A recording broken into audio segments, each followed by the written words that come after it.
Welcome to Curtis Ghost Corner, coming to you from a secret underground base in occupied America. Welcome back. And those of you that are new, welcome. From newsbusters.org, even a far-left weekend MSNBC warns documents could be big 2024 problem for Biden. Yeah, just add it to the list. You mean spending almost $3 trillion we don't have since he's been president?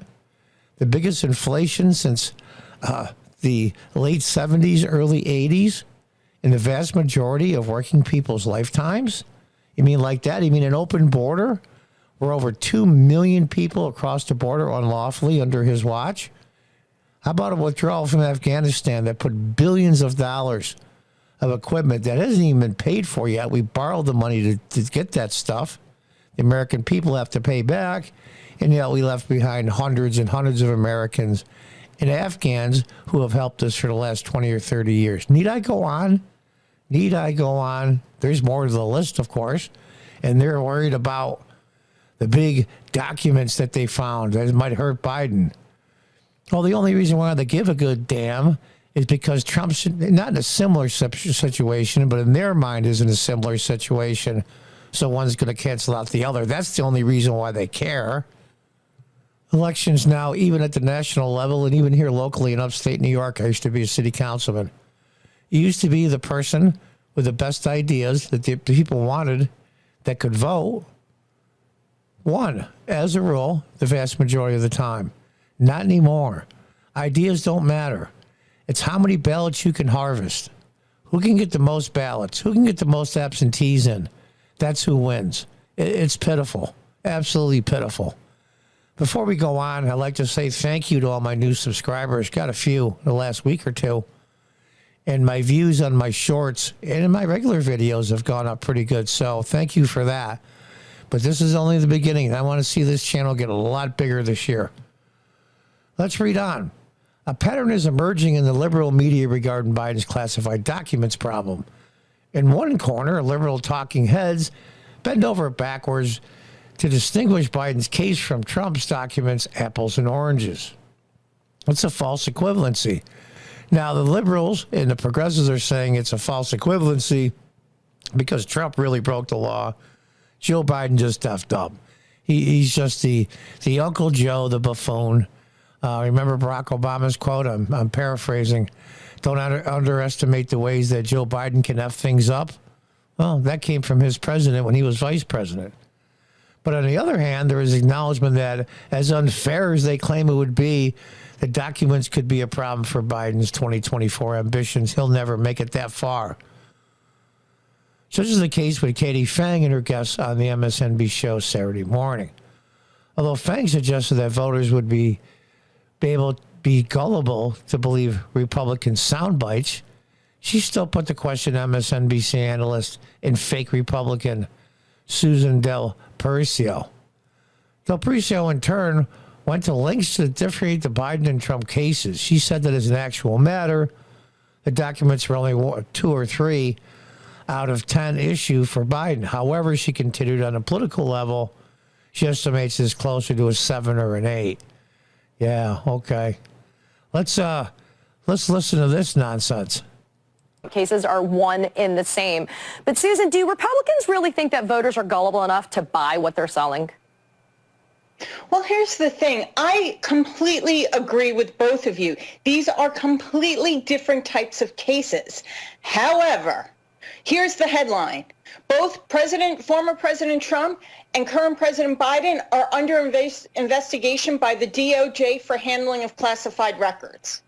That's what happens in day-to-day conversation and what people... The DOJ will just be going through the motions on Biden, but they will really use a heavy hand on Trump. Here's the question. There's two points. One is, as vice president, he had zero authority to take classified documents out of the White House. Period. Trump did. He can declassify anything he wants to as president of the United States. Biden, on the other hand, can't say, well, I'm declassifying all of them now, so they're not classified anymore. He can't, because that would be admitting Trump could do it too, so he's in a box. That's just the way it is. And the other thing is chain of custody. How do they get from the White House when Biden was vice president, all these documents at all these different locations? Who took them from the White House? Who had custody of them? How many hands did it get through before it ended up where they ended up? And I believe the fact that he says he doesn't know they were there. This is just a typical F-up. Trump, on the other hand, had the authority to declassify documents, brought them to Mar-a-Lago, put them under lock and key, had the FBI sift through them 2 or 3 times before the raid on Mar-a-Lago. Yeah, it is oranges and apples, but the favor falls in Trump's side. Let's listen to the rest. Pick up. I know it's different. But I also know politics. And when you're explaining, you're losing. And that's the problem that the Democrats will have with this as far as trying to show the differences. What it does for the Democrats, more importantly, though, is takes away the argument about going after Trump for handling classified documents. That was believed to be one of the best cases against Donald Trump legally and politically. Yeah, look at the parrot nodding in the middle. I don't know how MSNBC has the market share they do. It's a mystery to me. So it puts them in a little bit of a box. The other thing it does is politically, it's taken away the momentum that President Biden has had, rightfully had. And now he has to think about, do I postpone my announcement? It really does put a bump in the road. And the fact is, as an issue, it's like a 2 or a 3. But when weaponized politically by the Republicans, it gets closer to a 7 or 8. You talk about politicizing things? You got to be kidding me. Talk about deflection? He's rightfully going to announce and all the wonderful things he's done. You got to be kidding me. MSNBC should be ashamed to continue, as did Fang, to describe Del Percio as a Republican strategist. She apparently hasn't strategized for a Republican, at least openly, in the last 15 years. And the last politician of any sort she advised was 9 years ago in the person of un-Republican Andy Cuomo. Incredibly, actual liberal strategist Ms. Johnson agreed there needed to be a little more transparency and explain that there's going to be a contrast between Trump and Biden. The former, which Johnson repeatedly called we, has to be a little more transparency. It's chain of custody. Who had access to those and who put them where they ended up?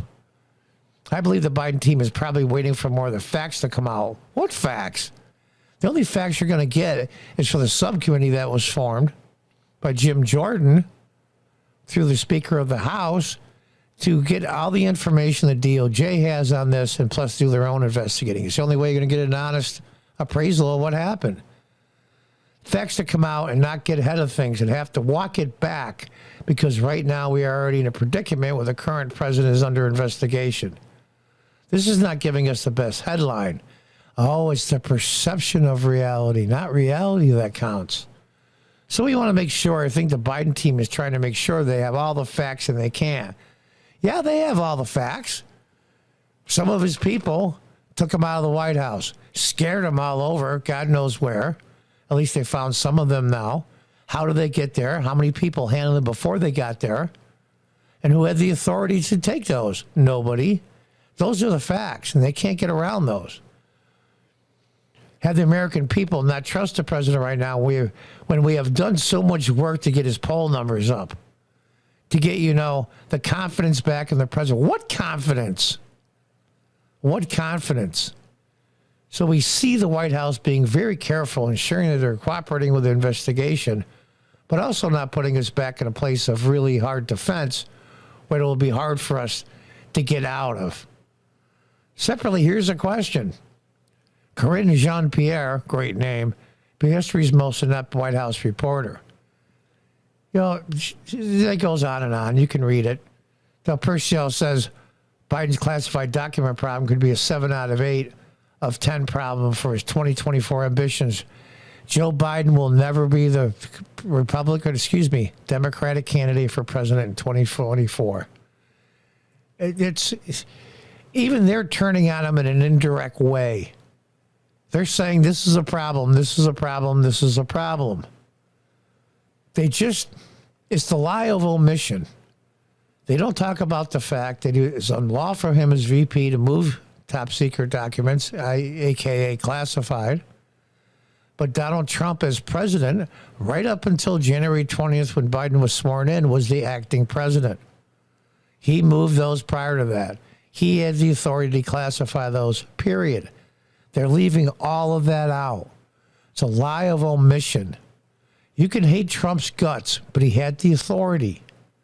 Biden didn't. And it's pretty interesting to see how those documents got there, who put them there, and how many hands they went through before they got put there. Like I said with Trump, we all know where they came from. They went from the White House all the way to Mar-a-Lago, looked through 3 or 4 times by the DOJ and the FBI, and then they raided after. There's no misunderstanding of chain of custody. We'll see what happens. We'll see if the Republicans have the balls to really, really press this and tons of other issues that they're going to have to handle. Until next time, goodbye and good luck.